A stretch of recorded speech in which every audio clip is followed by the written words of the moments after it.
Olá pessoal, segundo ano, tudo bem? Hoje nós vamos falar um pouco da aula de Sociologia e é a apostila 13. Eu vou retomar algumas coisas que vocês já viram, tá? Eu vou retomar alguns pontos, porque agora a gente vai falar de antropologia do ponto de vista de alguns autores. Então eu vou revisitar algumas coisas que já falamos para entender um pouquinho do que vai ser dito, tá bom? Então vamos lá. Aqui, né, a questão da antropologia, qual é o papel dela, o que ela estuda, e eu sei que você já sabe disso, mas é bom para a gente lembrar, né? Que é o quê? A ciência que estuda as culturas humanas, como os homens se organizam para produzir sua relação com o meio que vive. Então, essa relação do ponto de vista aí, né, da cultura mesmo, os aspectos culturais envolvidos aí, tá certo? Lembrando também que cultura não é algo ligado somente às artes, a cultura é toda a elaboração humana, tá certo?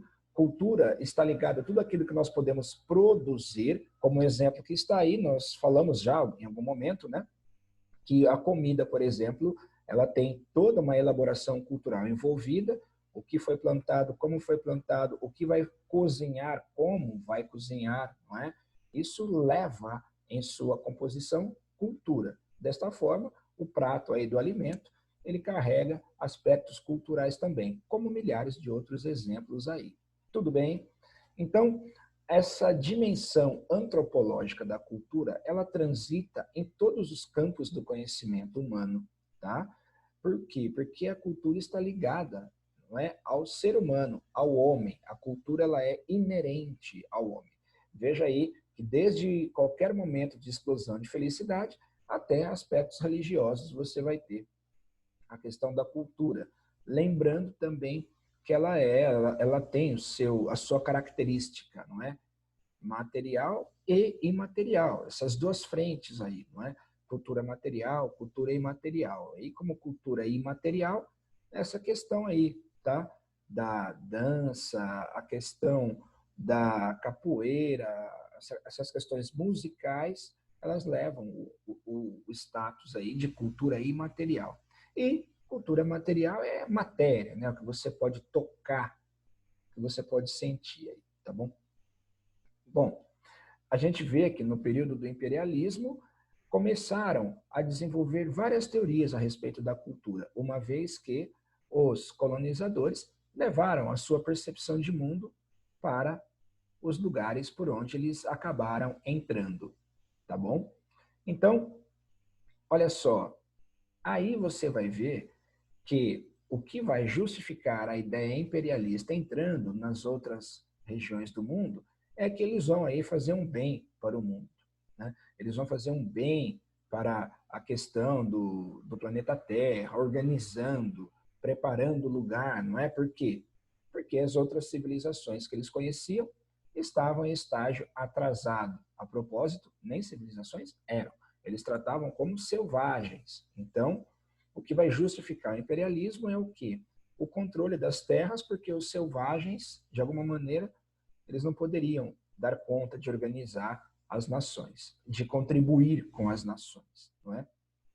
Então, aqui você tem Hans Staden, que vai documentar uma situação negativa sobre a visão a respeito dos nativos, tá certo? É importante lembrar que as primeiras documentações a respeito das populações que viviam ali nas colônias, eles não eram tratados como populações, como grupos humanos. Eles eram tratados como selvagens e assim eles eram representados, como nós já cansamos de falar, não é? Essa imagem também você conhece, é importante lembrar por quê? Porque essas questões, ainda hoje, acabam interferindo no processo de socialização, tá? No processo aí de humanização das relações, tá? Aqui também nós já falamos muitas aulas. Bom, a antropologia evolucionista é aquela antropologia, é aquele pensamento antropológico que vai tratar do darwinismo social, que é lá no começo, né? Bem lá atrás, tá? E você vai ver que Hegel coloca bastante essas afirmações, tá? De que o povo, né, a população, as sociedades aborígenes, não é? as sociedades lá das colônias, grupos de selvagens, que até parecem humanos, esse pensamento conversa com o darwinismo do Charles Darwin lá. Não é que Charles Darwin disse isso, precisa acrescentar aqui. O que acontece é que os teóricos que pensavam a questão cultural se apropriaram dessa terminologia para colocar dentro do pensamento dos seres humanos, darwinismo social, espécies mais evoluídas e menos evoluídas de seres humanos, tratando de se referir à questão das colônias como menos desenvolvidos socialmente, culturalmente, humanamente, né? Claro que é uma visão etnocêntrica, tá? Uma visão etnocêntrica fazendo o quê? Colocando a cultura europeia como uma cultura referência, uma vez que as colônias não tinham ali civilização, sociedade, era um grupo de selvagens que até pareciam seres humanos, tá bom? Aí é um exemplo, tá? Darwinismo social foi empregado para tentar explicar a inconstância, né, da pós-revolução industrial, sugerindo que os pobres não eram, né, estavam pobres, eram os menos aptos, né? Ele fala que a pobreza é uma questão de você não se posicionar socialmente. Então você estaria, no caso, menos apto, né? Veja que esse pensamento ele veio seguindo, tá? Ele aconteceu lá, ele surge lá no imperialismo com os primeiros estudos antropológicos e vem até hoje, tá? Lembrando que os europeus, eles tratavam como estranho e menos evoluído tudo aquilo que era diferente deles, tá? Esse texto aí você pode ler depois com calma, ele vai dizer o que eu estou te dizendo, tá? Ele vai trazer o que eu estou te dizendo. Olha aqui, em sua obra ele defendia claramente a superioridade da raça branca, tá? Isso foi nos meados aí do século XIX, o Gabineau, tá? É importante lembrar isso aí para a gente chegar lá nos autores onde eu quero chegar com vocês aqui, tá? Eu lembro bem que nós comentamos muitas coisas já sobre isso, né? E aí tem a questão da diversidade cultural, contrapondo a antropologia evolucionista. Enquanto a antropologia evolucionista privilegiava o darwinismo social, a diversidade cultural ela abre para novas perspectivas, percepções do ponto de vista da antropologia. Este cara aí, o Franz Boas, né? Franz Uri Boas, né? Alemanha, né? Século XIX, ele vai falar para nós o seguinte, que não se trata de uma cultura melhor ou ruim. Ele vai dizer que as culturas são diferentes.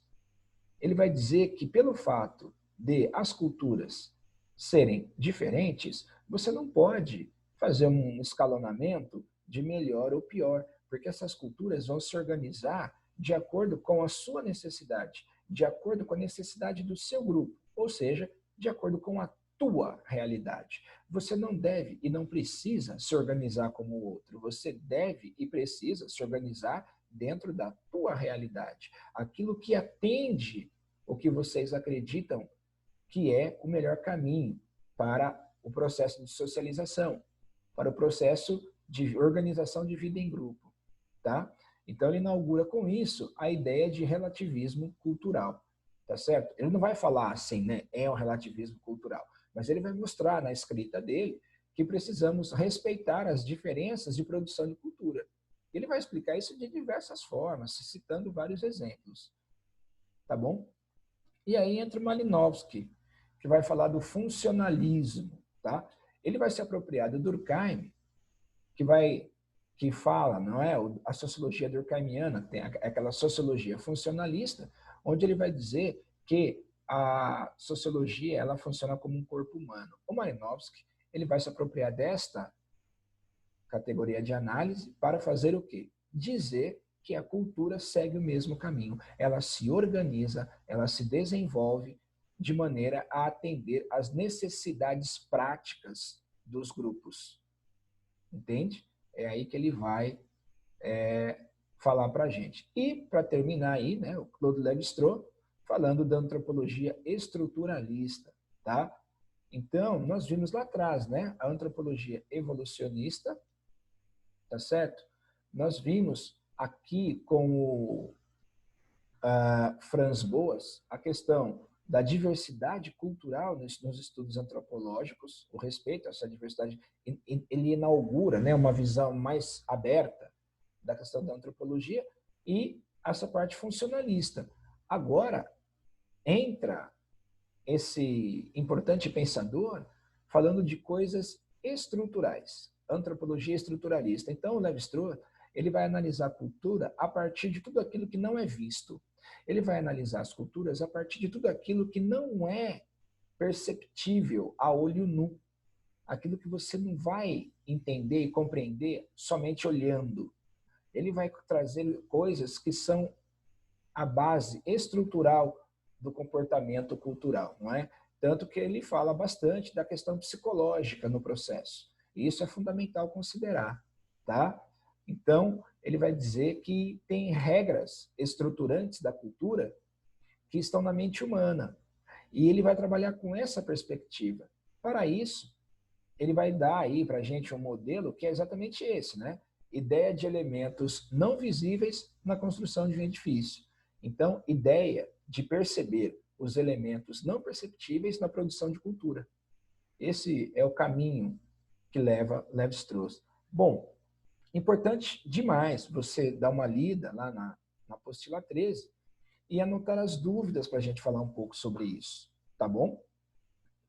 Vou entrar ainda algumas vezes, vamos tirar algumas dúvidas, tá? Mas aqui eu quero fazer um vídeo curto mesmo, para não ficar muito pesado, tá bom, gente? Obrigado, pessoal, valeu. Tchau, tchau, então, minha gente. A gente se fala aí.